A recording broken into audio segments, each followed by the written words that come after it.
चांदपुर जंगल में एक कावा और मोनी चिड़िया रहा करती थी।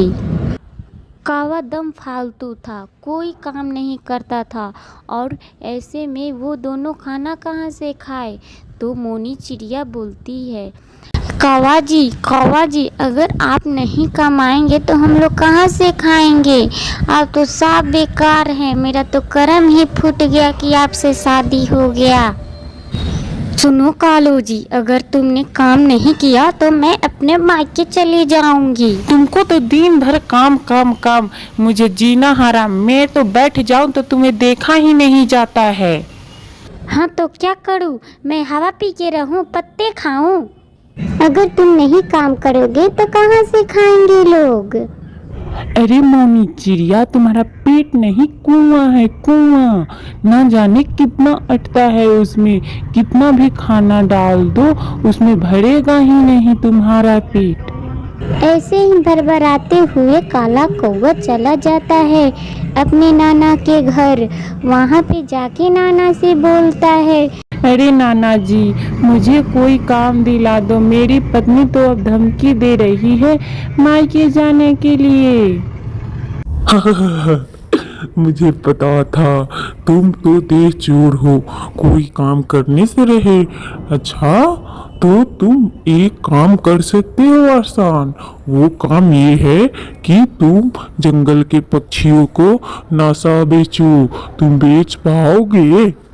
इसमें अच्छा मुनाफा होता है, क्योंकि सारा दुनिया जानता है 2 नंबर के काम में 4 गुना पैसा होता है। तुमको तो पता ही होगा।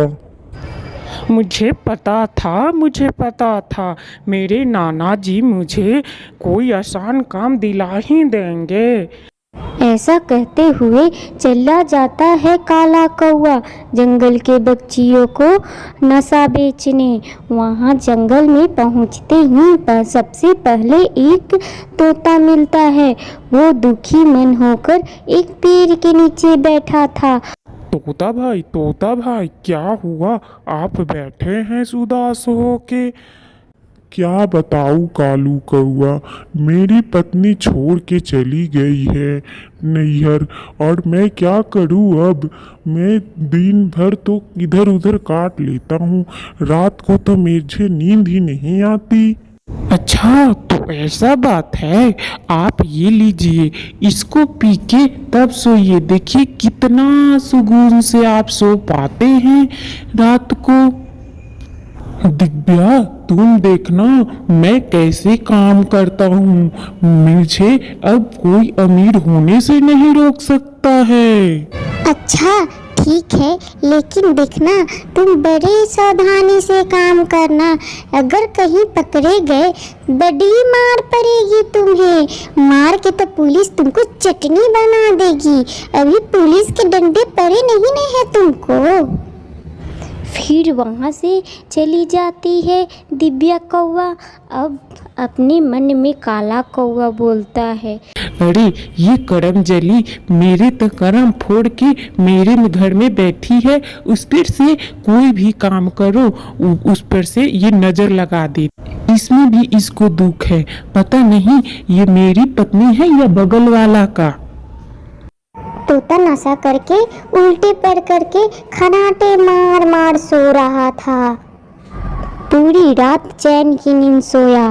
फिर सुबह उठ के कबूतर के पास जाता है और बोलता है, ओ कबूतर, मैं तो बड़ी आराम से रात को सोया था। वो कैसे तोता? मैं काला कौवा से थोड़ा सा नासा लिया था।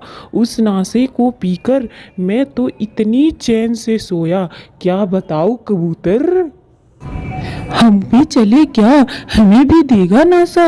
हाँ चलो। काला कौवा पेड़ के नीचे बैठा था। वहाँ पर कबूतर और तोता जाता है फिर से नासा लेने के लिए। यार कालू भाई, मैं तो कल मजे से सोया, आज भी नशा थोड़ा दे दो।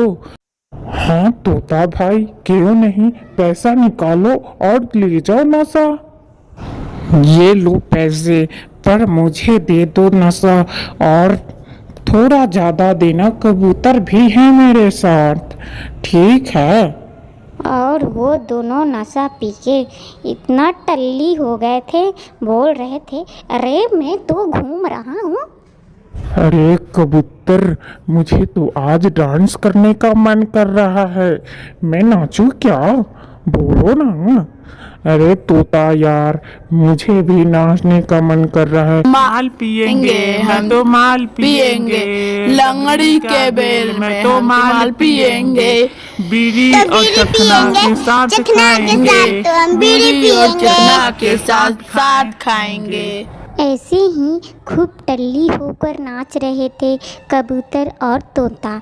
तब तक तो देखती है बिंदिया चिड़िया और बोलती है, अरे ये तो टल्ली होके नाच रहे, कितने खुश है। ऐसे में तो वो इधर उधर सैड होके बैठे रहते थे, आज कितनी खुश है।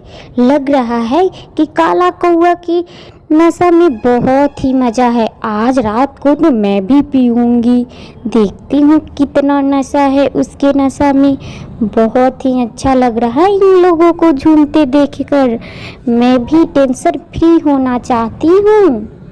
ऐसे ही उसका बिजनेस चलने लगा, काला कौवा का खुशी खुशी रहने लगा।